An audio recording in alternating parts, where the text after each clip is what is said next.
We're about to watch a clip taken from the Daily Wire. I must warn you, the stupidity we're about to endure together could be detrimental to your health.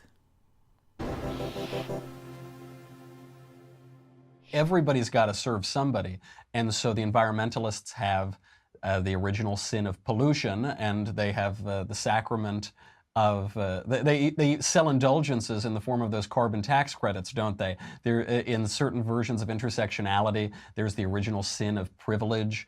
There's actually the Gnostic metaphysics of transgenderism. I appear to be a man, but the flesh is evil, and really metaphysically I'm a woman. You see all of these sorts of things crop up all of the time. Atheists, they pull away when you say that their religion is a faith. How can we convince them of this point?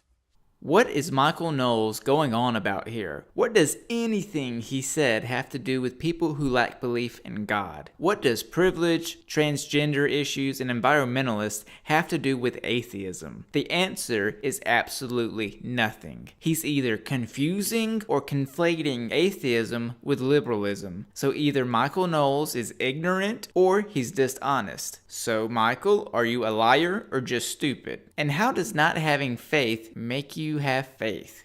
You seem kind of slow, so I'll try to dumb this down for you, Michael. Do you believe in Santa Claus? If you say no, according to your own logic, that means you have faith. Do you see how incredibly stupid that is?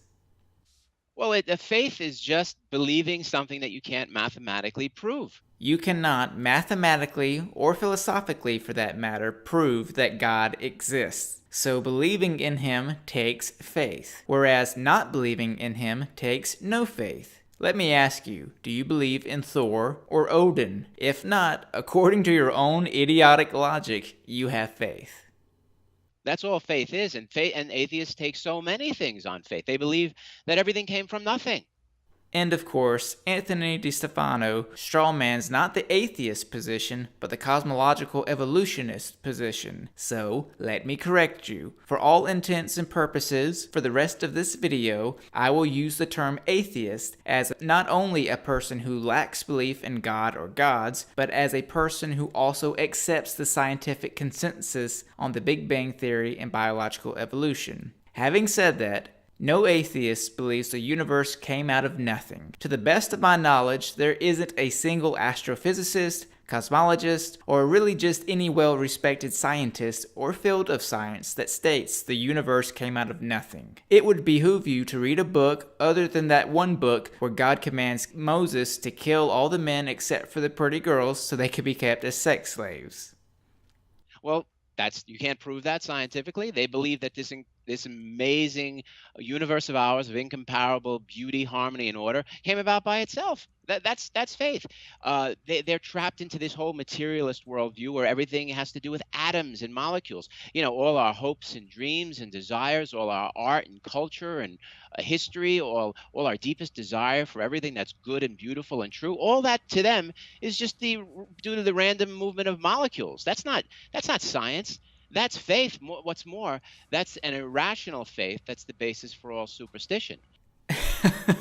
Okay, everything you just said made zero sense. We don't know where this beautiful universe came from. That's what you Christians don't get. You guys are so arrogant that you claim to know where the universe came from, whereas we atheists fully admit we don't know, although we do have a few good guesses and scientific hypotheses. But just because we don't know for sure doesn't mean we'll make up our own stupid answers, and we sure as hell won't look for answers in a book where slavery is condoned, killing innocent animals is demanded, and where it was completely justified and commanded to kill people for simply being gay.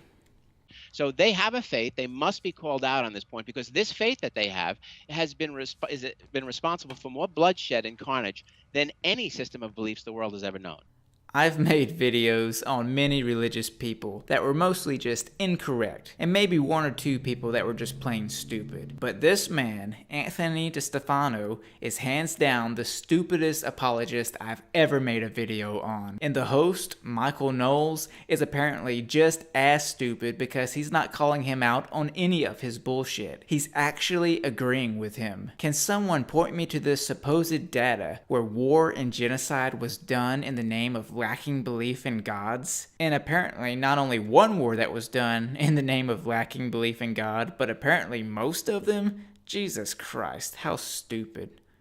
And really in service of the faith. I've always liked the definition that faith is the substance of things hoped for and the evidence of things unseen. And how better to describe the utopian political goals of the left.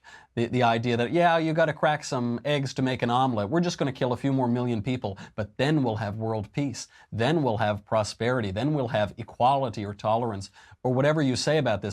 What is Michael Knowles rambling on about here? What atheist is out there saying, because we lack belief in God, we're gonna wage war in order to make a utopia? They're talking about liberals, and even then, what liberals are actually saying that? These two should be shamed publicly. Their stupidity actually hurts. I can't believe I'm saying this, but they make Alex Jones seem like Einstein. They've made no sense, they're demonstrably wrong and factually incorrect on virtually everything they've said in this video. They think atheist and leftist means the same thing. They don't even understand the basic premise of the Big Bang, and they believe they are superior to anyone who doesn't hold their homophobic Bible to a high standard. It gets to a point where calling someone stupid isn't name calling. It's simply stating an observable fact.